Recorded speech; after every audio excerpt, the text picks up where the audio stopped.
चलो बच्चों चलते हैं सेकंड टॉपिक की तरफ, and that is female sex organ. अब यहाँ पे फीमेल पार्ट देख पा रहे हो, इस ऊपर वाले को स्टिग्मा, लंबे से जो दिख रहा है स्टाइल, ओवरी, ओवरी के अंदर ओव्यूल जो कि आगे जाके सीड बनेगा, ओवरी फ्रूट बनेगा। इन सब को मिला के हम कार्पेल कहेंगे या फिर पिस्टल कहेंगे बच्चों, ठीक है।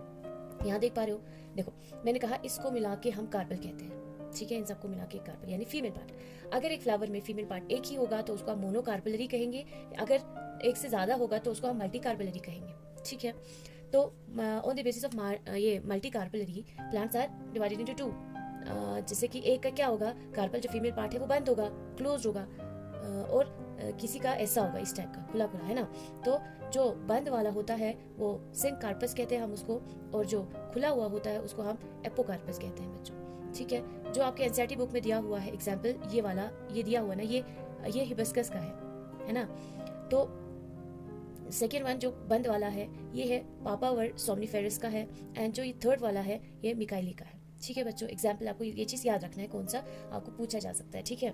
तो इसके बाद जबकि हमने फीमेल के बारे में, फीमेल पार्ट के बारे में देख लिया, तो हम आते हैं कि फीमेल अपना गैमेट कैसे बनाता है, ठीक है। मेगास्पोरोजेनेसिस जिसको हम कहेंगे, ठीक है। फीमेल वाले को क्या कहते थे, माइक्रोस्पोरोजेनेसिस, इस वाले प्रोसेस को, गैमेट्स बनने के प्रोसेस को, ठीक है बच्चों। आप देखो यहाँ पे चलते हैं, ठीक है। देखो यहाँ पे आप देख पा रहे हो ये वाला पोर्शन है, ये है ना ओव्यूल और ओवरी, ठीक है। ये देखो अब ये वाला जो पोर्शन यहाँ से जो ये है, ये इसको हम क्या कहेंगे, जो आपके ओवरीज अटैच होगा उसको हम प्लेसेंटा कहेंगे। फिर प्लेसेंटा और इसको जो मिलाता है वो फ्यूनिकल, फिर ये वाला पोर्शन जहाँ पे ओव्यूल से मिल रहा है हीलियम कहेंगे, ठीक है बच्चों। नाउ फिर इसी ओव्यूल के ऊपर क्या होते हैं, कुछ कवर होते हैं जिसको हम एंटीग्यूमेंट कहते हैं बच्चों, ठीक है। और ये अंदर वाला जो पोर्शन होता है इसको हम न्यूसिलस कहते हैं, ठीक। ऊपर वाला जो ये आपको यहाँ पे खाली खाली से नजर आ रहा है इसको हम माइक्रोपाइल कहते हैं, ठीक है बच्चों। जैसे कि हमने ये माइक्रोस्पोरोजेनेसिस में देखा था कि वहाँ पे भी क्या थे, माइक्रोस्पोर मदर सेल थे, यहाँ पे मेगास्पोर मदर सेल्स है ना। कहाँ पे, न्यूसिलस में। तो फिर यही क्या करते हैं, यहाँ से आपका मियोसिस स्टार्ट हो जाता है बच्चों, है ना। तो मियोसिस में आपकी 4 सेल बनते हैं, 3 सेल खत्म हो जाते हैं और 1 सेल आगे की तरफ सर्वाइव करता है, ठीक है।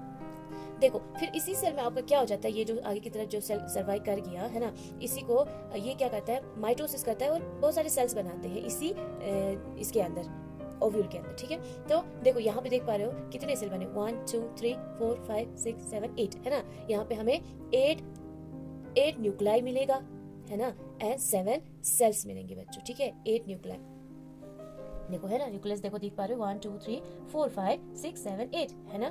तो 8 न्यूक्लियस हमें बना, 7 सेल किसे, 1 2 3 4 5 6 सेल, और ये वाला जो पोर्शन जो यहाँ पे आ रहा है दिस इज 7, है ना। तो सेल 7 बने एंड 8 न्यूक्लियस बने बच्चों, ठीक है।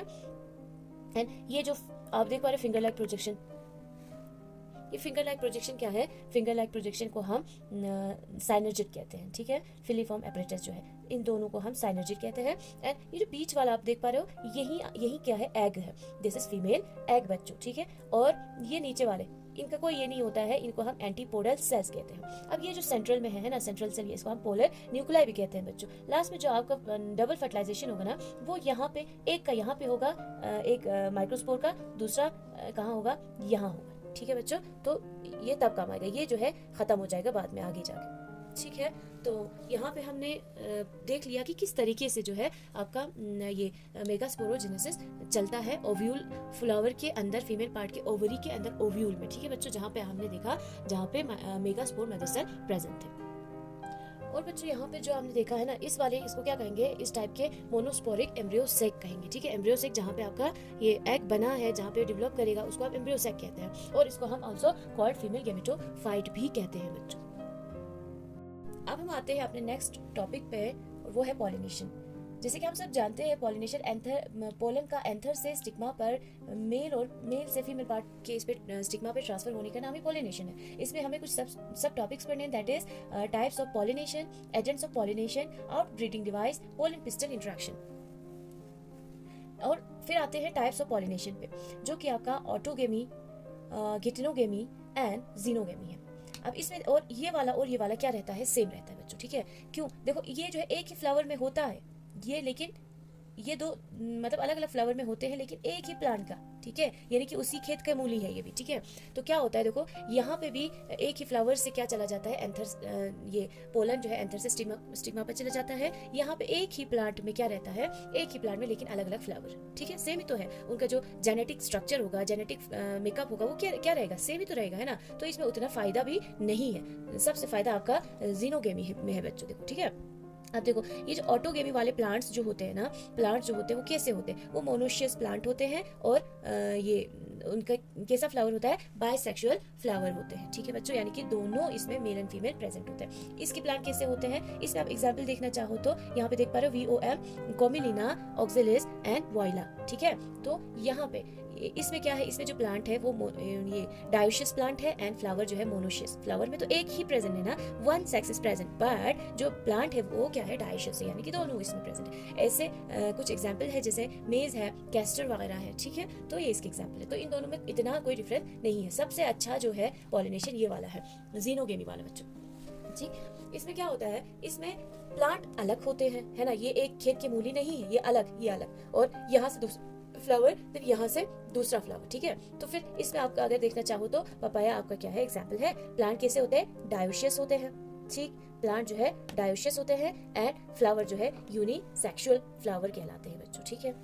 लेकिन क्या करते हैं, क्रॉस पॉलिनेशन करते हैं, ठीक। अब हम आते हैं, जब ये हमारा कंप्लीट हो जाता है टाइप्स वाला, अब हम आ जाते हैं एजेंट्स पे, ठीक है। एजेंट्स वो जो पॉलिनेशन करवाते हैं, ठीक है। जैसे कि यहाँ पे गलती हुई है, यहाँ पे एबायोटिक होना चाहिए था, ठीक, तो यहाँ पे बायोटिक बच्चों, ठीक है। खैर, एबायोटिक कौन होते हैं, जो नॉन लिविंग थिंग्स होते हैं, जो नॉन लिविंग थिंग्स के थ्रू जो है पॉलिनेशन करवाते हैं, जैसे कि विंड और वाटर, है ना। विंड वाटर से ज्यादा पॉपुलर है, विंड से ज्यादातर विंड से ही होता है, ठीक है बच्चों। अब विंड से होने वाले प्लांट्स को कैसा होना चाहिए आपके हिसाब से, कॉमन सेंस से कैसा होना चाहिए, उसके पोलन जो है बहुत ज्यादा प्रोड्यूस होना चाहिए, है ना। बहुत ज्यादा अमाउंट में अगर पोलन प्रोड्यूस होगा तो कोई ना कोई जाके इसमें क्या करेगा, इसमें जो है पोलन जो है ट्रांसफर करेगा, स्टिग्मा पर लैंड करेगा, कर पाएगा, है ना, बहुत सारा। अगर कुछ जाया भी होता तो चल जाएगा। और फिर उसका स्टेमन कैसा होना चाहिए, स्टेमन मतलब ये मेल पार्ट, वो लॉन्ग होना चाहिए। स्टाइल भी कैसा होना चाहिए, लंबा होना चाहिए ना। अगर वो शॉर्ट होगा तो हवा में जा रहा है ना पोलन, तो वो वहाँ पे लैंड नहीं कर पाएगा। और वेरी स्टिकी होना चाहिए। आप देख सकते हो खुद ही, जो विंड पॉलिनेटेड प्लांट्स होते हैं वो बहुत ही स्टिकी होते हैं। एंड सिंगल ओव्यूल होना चाहिए, है ना। अगर बहुत सारे ओव्यूल प्रेजेंट होंगे, क्या पता मतलब पोलन आए ना या ना आए, इतने सारों को फर्टिलाइज करे या ना करे। तो अगर एक रहेगा तो कुछ ना कुछ तो हो जाएगा, है ना बच्चों। खैर, एनिमोफिली हम इसको कहते हैं, ठीक है। तो small flowers always in group, ठीक है। अब जो छोटे छोटे फ्लावर्स होंगे उनको ग्रुप में होना चाहिए, है ना। ग्रुप में होगा तब जाके क्या करेगा, ये लैंड करेगा स्टिग्मा, ठीक है बच्चों। आप देखो यहाँ पे फॉर एग्जांपल जो कोन है ना, जो हम मक्का खाते हैं, उसमें आप देखते हो मक्के के ऊपर से इस तरह के हेयर लाइक कुछ स्ट्रक्चर निकले हुए होते हैं यहाँ पे, है ना। अगर ये इस तरह से मक्का है तो उसमें से क्या रहता है, कुछ हेयर लाइक स्ट्रक्चर्स बाहर आ रहे होते हैं। वो क्या होते हैं, वो स्टाइल होते हैं इसके, ठीक है। तो उसी की वजह से फिर क्या करते हैं, वो आसानी से अपना पॉलिनेशन करवा पाते हैं, ठीक है बच्चों। अब आते हैं वाटर पे। वाटर उतना पॉपुलर नहीं है जितना विंड है। वाटर में आपको जो है जूफिली, हाइड्रोफिली, है ना। तो जूफिली में जैसे कि आपको वाटर लिली या वाटर हाइसिंथ, ठीक है। फिर जूफिली में जैसे कि वाटर लिली, है ना। वाटर लिली कैसा होता है, वाटर हाइसिंथ, ये लंबा, इसका जो स्टक होगा वो बहुत लंबा होगा, ताकि वाटर के ऊपर जो इंसेक्ट आके फिर क्या करे, इसको पोलिनेट करवाए, ठीक है। तो ये किस में आया, ये जो पॉलिनेशन आया ये बायोटिक में आता है, ठीक है बच्चों। हाइड्रोफिली में क्या होता है, देखो हाइड्रोफिली में क्या रहता है कि सरफेस पे होते हैं, है ना। हाइड्रोफिली में भी जो प्लांट्स होते हैं, जैसे कि वेसिलिनेरिया क्या करता है, इसका जो स्टॉक होता है वो लंबा होता है, और फिर पोलन जो है पानी के थ्रू क्या करता है, पानी के थ्रू यहाँ पे आके लैंड करता है बच्चों, ठीक है, सरफेस में ही। देन फिर जैसे आप एग्जांपल देख सकते हो जोस्टेरा, जैसे कि सी ग्रासेस वगैरह हो या फिर, ठीक है। तो वो क्या होता है, वो बॉटम में होते हैं ना, नीचे होते हैं। तो उनका पोलन ग्रेन कैसा होना चाहिए, हुक की तरह, ताकि जाके यहाँ पे फंस सके, है ना। तो ऐसा होना चाहिए। अगर वैसे होगा, गोल होगा या कुछ और होगा, पतला लंबा होगा, तो वो यहाँ पे ये नहीं कर पाएगा, पॉलिनेट नहीं कर पाएगा, मुश्किल होगा। तो कुदरत ने, नेचर ने जो है अपने अपने हिसाब से हर जो है ये चीज दिया हुआ है बच्चों, ठीक है। अब हम चलते हैं बायोटिक पे। जैसे कि जो बायोटिक है, बीज करता है, वेब्स करता है, माउथ करता है, बटरफ्लाई, बैट, लेजर्ड वगैरह क्या करता है, पॉलिनेट करवाता है, उसको हम बायोटिक पॉलिनेशन कहते हैं बच्चों, ठीक है। जैसे कि तो जो मॉथ्स हैं वो क्या करते हैं, नाइट में पोलिनेशन का ये काम करते हैं, ठीक है, पोलिनेट करवाते हैं फ्लावर को। और उसका फ्लावर कैसा होना चाहिए, मतलब ज़्यादा से ज़्यादा उसमें क्या होना चाहिए, फ्रेग्रेंस जो है वो ज़्यादा होना चाहिए, है ना, ऑब्वियस सी बात है। और उसमें कलर तो वैसे भी कोई मायने ही नहीं रखता है नाइट में, तो वो वाइट कलर के रहते हैं ज़्यादातर, और लाइट होता है उसका कलर, ठीक है बच्चों। जैसे बटरफ्लाई डे में करता है तो वो इसका फ्लावर कैसा होना चाहिए, फ्लावर जो है कलर उसका बहुत तेज़ होना, रेड होना चाहिए, बहुत तेज कलर रहते हैं उसके फिर, ठीक है। फिर हम आते हैं आउट ब्रीडिंग डिवाइसेस, ठीक है। आप देखो प्लांट्स हमेशा जो है, प्लांट्स क्या करता है, प्लांट्स खुद को बचाता है इन ब्रीडिंग से। इन ब्रीडिंग मतलब खुद के प्लांट्स है ना, खुद के फ्लावर से, जैसे कि मेल और फीमेल का ये इंट्रैक्शन हो, उससे बचाता है, ठीक है। अब उससे बचाने के लिए जैसे हमें क्या करना पड़ेगा, जैसे हमें position of stigma and anther को क्या करना पड़ेगा, चेंज करना पड़ेगा। अगर हमने स्टिग्मा को बहुत लंबा रखा है ना, स्टिग्मा को लंबा रखा, और सॉरी ये जो कार्पेल है, फीमेल पार्ट है, उसको बहुत लंबा रखा और मेल पार्ट को छोटे छोटे रखे, तो वो वहाँ पॉलिनेट नहीं कर पाएगा, ठीक। और फिर हम क्या कर सकते हैं, हम मैच्योरिटी टाइम को डिफरेंट कर सकते हैं, ठीक है, अलग रख सकते हैं, जैसे मेल का जल्दी अगर हो या फीमेल का बाद में, इस तरीके से हम इससे बच सकते हैं, ठीक है बच्चों। और क्या रहता है, और हम जो उसके क्या कर सकते हैं, इनकैपेबिलिटी को भी क्या कर सकते हैं, चेंज कर सकते हैं, सेल्फ ये कंपेटिबिलिटी को, ठीक है। तो इस तरीके से आप ये इन ब्रीडिंग से बचते हो, प्लांट इन ब्रीडिंग से बचता है, बचा सकते हैं हम, और वो आउटब्रीड करता है। आउटब्रीड करने से क्या रहता है, प्लांट प्रोडक्ट जो है बहुत अच्छा आता है, ठीक है बच्चों। नाउ फिर लास्ट में जो यहाँ पे आप देख पा रहे हो वो है पोलन पिस्टल इंट्रैक्शन का, है ना, पोलन पिस्टल इंट्रैक्शन। पोलन यानी कि पोलन ग्रेन जो हमने वहाँ पे बना लिया था माइक्रोस्पोरोजेनेसिस में, है ना, तो वो अब फिर उसका क्या टाइम आया है, लैंड करने का टाइम आया है, ठीक है, पिस्टल में फीमेल पार्ट, है ना।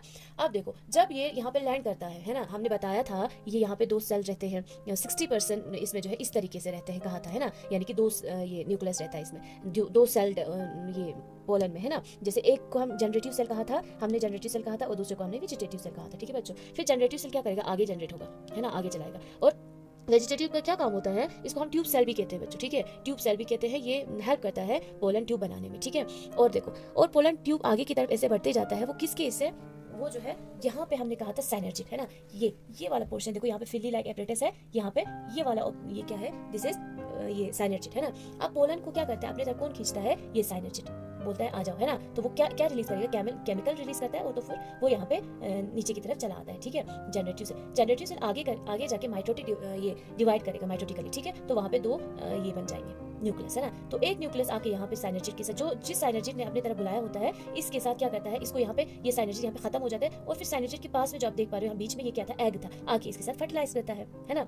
तो ये चीज जो ही pollen grain egg female egg के साथ मिल जाता है, तो यहाँ पे जो है एंड हो जाता है इस पोलन पिस्टल इंट्रैक्शन का, ठीक है। स्टार्टिंग कहाँ पे, जब वो लैंड करता है और ये ट्यूब बनाना स्टार्ट कर देता है, और एंडिंग जब वो इनका इंट्रैक्शन होता है बच्चों, ठीक है। नाउ अब हमारा जो नेक्स्ट टॉपिक है दैट इज फर्टिलाइजेशन, है ना। फर्टिलाइजेशन हमने देखा था पोलन पिस्टल इंट्रैक्शन में, है ना, क्या देखा था हमने देखा था इस वाले पोर्शन पे, है ना, ये यहाँ पे जो फिली फॉर्म एपरेटस थे, साइनर्जिक थे, ये इसको यहाँ पे बुलाता था, और यहाँ पे एक्स से खुद तो खत्म हो जाता था, फिर यहाँ पे एक्स से जो है इसको फ्यूज करवाता था। फ्यूज करवाने के बाद हमने कहा था यहाँ पे 2 माइटोटिक डिवीजन होते हैं, यानी कि यहाँ पे 2 न्यूक्लियस थे ना, एक तो यहाँ पे फ्यूज करेगा, और सेकंड कहाँ पे फ्यूज करेगा, सेकंड वाला जो है पोर्शन यहाँ पे, है ना, जहाँ पे आपका पोलर न्यूक्लियाई प्रेजेंट थे बच्चों, ठीक है। इस वाले स्टेज को आप 3 न्यूक्लियस ट्रिपल फ्यूजन भी कहते हो, ठीक है। यहाँ पे फ्यूज करेगा, और इसको क्या कहेंगे, प्राइमरी एंडोस्पर्म न्यूक्लियस, ठीक है। ये आपका इंडोस्पर्म है, ठीक है, इंडोस्पर्म, इसके ऊपर आपका न्यूसेलस है, ठीक है। अब देखो अगर किसी भी सीड में न्यूसेलस प्रिजर्व रहता है आफ्टर मैच्योरेशन ऑफ सीड, है ना, जब ये सेल मैच्योर हो जाता है, तो अगर बच जाता है लास्ट में न्यूसेलस बच जाता है, तो उसको हम पेरिस्पर्म कहते हैं, ठीक है, क्या कहते हैं, पेरिस्पर्म। अगर इंडोस्पर्म बच जाता है, ये वाला पोर्शन, है ना, तो उसको हम कहेंगे अल्बुमिनस सीड कहेंगे बच्चों, ठीक है। तो एम्ब्रियोनिक, फिर अब आते हैं हम लास्ट वाले इस पे, जो कि एम्ब्रियोनिक डेवलपमेंट है, ठीक है। अब क्या करेगा, अब जब ये यहाँ पे फ्यूज हो गया, तो यहाँ पे ऑब्वियसली बात, यहाँ पे जाइगोट बना, है ना, जाइगोट बना बेबी प्लांट। अब ये बेबी प्लांट में क्या करेगा, डेवलप करेगा, फिर यहाँ से क्या होगा, माइटोटिक डिवीजन वगैरह होगा, फिर इस तरीके से, ठीक है। तो देखो ये वाला पोर्शन हमने क्या कहा, एंडोस्पर्म, ठीक है। एंडोस्पर्म जब ये डिवाइड हो रहे होते हैं ना सेल, तो उसको हम फ्री एंडोस्पर्म कहते हैं, फ्री एंडोस्पर्म, यानी कि वहाँ पे अभी कैसा होगा, लिक्विड टाइप का होगा, अभी तो क्या हो रहा है, डिवाइड हो रहा है, फिर जाके सॉलिड बन जाता है ना, जो लिक्विड टाइप के होते हैं फ्री एंडोस्पर्म, ठीक है। जैसे फॉर एग्जाम्पल कोकोनट का वाटर जो हम पीते हैं, पानी, है ना, तो वो क्या होता है एक्चुअली में, फ्री एंडोस्पर्म होता है, और फिर उसके बाद जब ये फ्री एंडोस्पर्म खत्म होकर आगे जो है वो सॉलिड टाइप का बनता है, वो सेलुलर एंडोस्पर्म कहलाता है बच्चों, ठीक है। जो व्हाइट कलर का गिरी होता है कोकोनट का, that is cellular endosperm, and जो वाटर होता है दैट इज फ्री एंडोस्पर्म, ठीक है। अब फिर क्या होता है, यही फिर इसके बाद जो है इस तरीके से डेवलप करेगा, है ना, ग्लोब्यूलर कहेंगे हम इसको, इस वाले पोर्शन को हम सस्पेंसर कहेंगे, हार्ट शेप्ड होता है। फिर क्या रहता है, देखो वैसे बात ये कहाँ पे ओव्यूल के अंदर है ना, ओव्यूल के अंदर डेवलप कर रहा है ना। तो इस वाले पार्ट को suspensor, then this is radical, radical से क्या ग्रो करता है बच्चों, रेडिकल से रूट ग्रो करता है, एंड दिस इज प्लीम्यूल, प्लीम्यूल से शूट है ना। प्लीम्यूल नीचे की तरफ है, लेकिन फिर बाद में जब हम सीड को बोते हैं तो ये इस तरह से ऊपर की तरफ ग्रो करता है और फिर ये नीचे की तरफ, ठीक है। एंड ये आप देख पा रहे हो, इसको हम क्या कहेंगे, इसको क्या कहेंगे, कोटिलीडॉन कहेंगे, ठीक है। जैसे कि ये हम कहते हैं ना मोनोकोटिलीडॉन, डाइकोटिलीडॉन, है ना। तो ये इस बेस पे कहते हैं बच्चों, ठीक है। देखो यहाँ पे देख पा रहे हो, this is plumule, radicle, embryonal axis and cotyledon, ठीक है बच्चों। और यहाँ पे हमारा टॉपिक, हमारा चैप्टर जो है यहाँ पे खत्म हो जाता है। तो इंशाल्लाह आगे जो है हम ह्यूमन रिप्रोडक्शन के बारे ये पर वीडियो बनाएंगे। अगर आपको पसंद आता है तो लाइक करिएगा और अपना जो है बेल आइकन भी दबा दीजिएगा कि ताकि आपको जो है मेरा वीडियो अगर जो पसंद आए तो फिर आपको नोटिफिकेशन आ जाए। और कोशिश करती हूँ मैं पहले अच्छे से खुद तैयार करूँ, फिर आप लोग को पढ़ाऊँ, ठीक है। अब ठीक है बच्चों, फिर हम अब नेक्स्ट वीडियो में मिलते हैं, तब तक के लिए बाय बाय।